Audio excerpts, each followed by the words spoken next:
Click for IB Biology. We're studying the topic of environmental stability and change.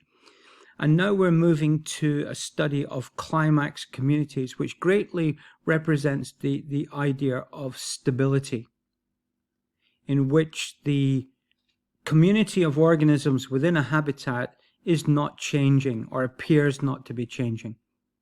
There's a blank version of this PDF of this presentation down in the description.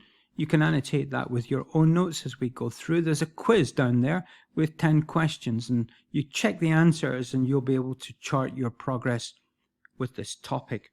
So apparently we have stable, long-lasting communities called climax communities, and these climax communities are developed and achieved after long sequences of serial stages, beginning with pioneer species going through different stages of the development of the area until we reach these long-lasting, unchanging climax communities. And yet the actual climax community which is achieved is greatly dependent upon the geographic location of the particular area, the ecosystem that we're studying. And there's two aspects to this. If we take the world map, then it could be that this is dependent upon your latitude in either direction from the pole. Or it could be that we're thinking of a mountain structure and we're dealing with elevation. So as we go up through different elevations, we actually will encounter stable communities at different levels, and those are actually climax communities for that particular elevation.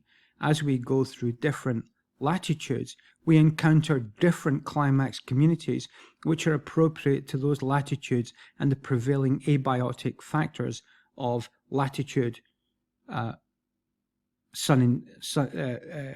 light intensity, and so forth. So in the image that we have here, this is clearly in the tundra. This is in the northern latitudes, slightly below the polar regions, in which the willows and alders and the lings are actually representing the climax vegetation here. And there would be no progression here to the level of small forest because the climate doesn't allow that progression, and so it's held at this stage.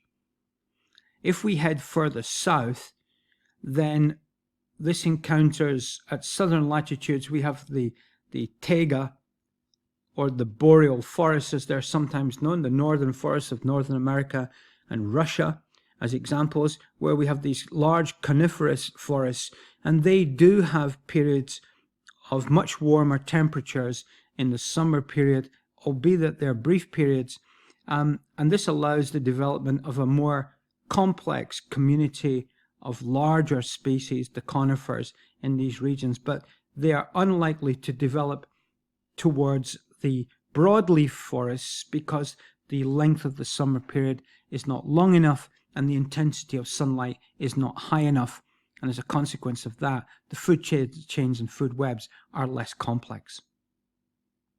So let's head south in latitude to the broadleaf forests, where the seasonality means that at least in the summer period there will be sufficient intense sunshine to support high rates of photosynthesis. And of course, with such high rates of photosynthesis and net primary production, we can support more complex food chains and food webs. Although it is still the case that with the seasonality of these areas, these processes of photosynthesis will shut down in the winter periods, so that the organisms in there may enter into strategies of dormancy or hibernation.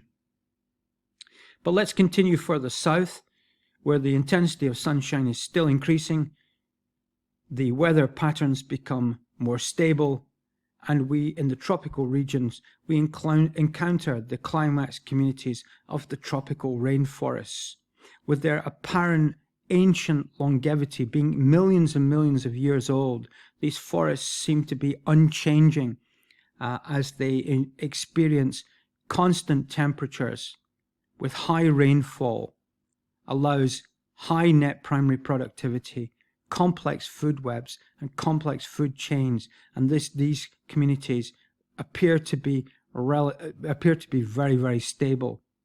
Close inspection of such climax communities, however, reveals that in local areas with tree fall, these zones, which may result as the fall of a tree due to various factors, can result in a series of successional changes in these locations, which is known as gap succession. And indeed, it may be that the forest is actually a complex mosaic or network of such stages of gap succession patchworked together, rather than the whole forest being exactly the same.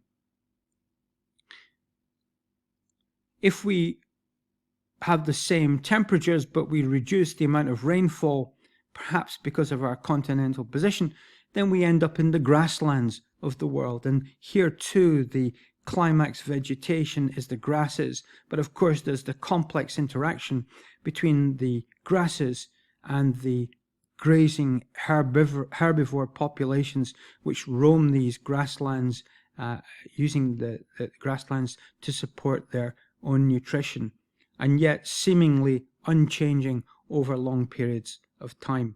Climax communities in general appear to be stable, they appear to be unchanging, but the complexity of these climax communities depends upon their location, and so factors such as elevation on a mountain or latitude will influence exactly what constitutes the climax community for that particular location.